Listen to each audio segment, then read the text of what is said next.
Bueno, yo hablaré sobre la historia de la tabla periódica. Es primero conocer que es una herramienta muy útil, ya que esta correlaciona las propiedades de todos los elementos en forma sistemática. Esta está compuesta por 118 elementos. En el siglo XVIII, en la década de 1800, esta existía con 50 diferentes elementos. En 1772 se da a conocer la primera tabla de sustancias llamada químicamente simples. En 1787, Antoine Lavoisier publicó el método de nomenclatura química. El químico inglés llamado John Alexander ordenó los elementos en orden creciente de sus pesos atómicos. En 1869, el científico ruso llamado Dmitri presentó en Alemania su célebre tabla periódica. En la tabla periódica de Moseley, él identificó al número atómico como una propiedad relevante de los átomos. En 1913 demostró que los registros de la emisión de los rayos X pueden ordenarse en forma sucesiva. Con las familias de la tabla periódica y vamos a empezar de izquierda a derecha conforme la tabla y vamos a terminar con las dos familias que terminan horizontalmente. Los primeros grupos son alcalinos, alcalino-térreos, escandio, titanio, vanadio, cromo, magnesio, fierro, cobalto, níquel, cobre, zinc. Lo que sigue son térreos, carbonoides, nitrogenoides, colágenos, halógenos y gases nobles. Las dos familias que están horizontalmente son los lantánidos y actínidos. La tabla periódica, para ordenar y clasificar todos los elementos, se divide en periodos y en grupos. Existen 7 periodos que son todas las filas de la tabla periódica.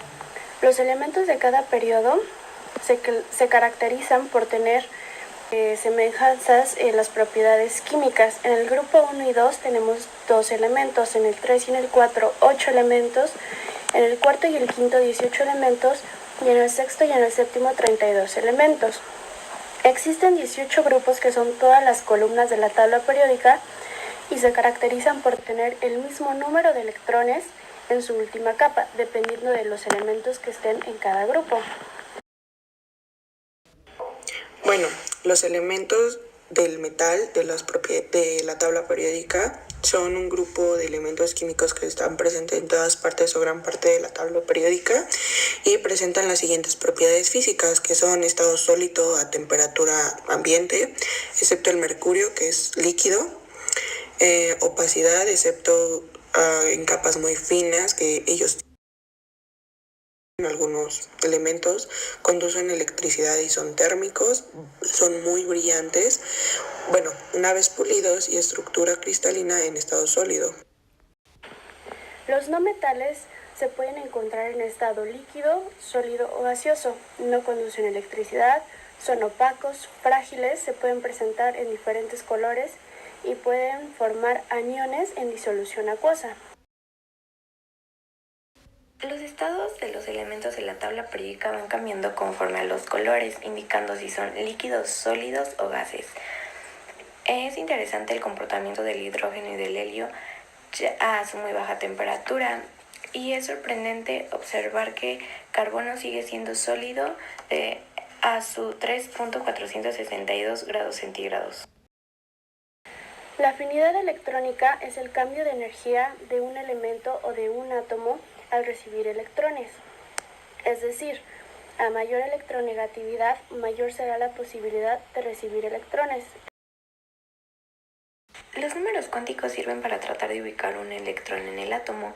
Cada electrón viene determinado por 4 números cuánticos, los cuales son n, l, m y s. Los primeros 3 determinan cada orbital. La ionización es el fenómeno químico o físico mediante el cual se producen iones. Estos son átomos o moléculas cargadas eléctricamente gracias al exceso o falta de electrones. Un dato curioso es que el osmio es el elemento químico más denso, cuya densidad es 26,6 veces la densidad del agua pura. El elemento más caro es el californio, que 1 gramo está cerca de $40 millones.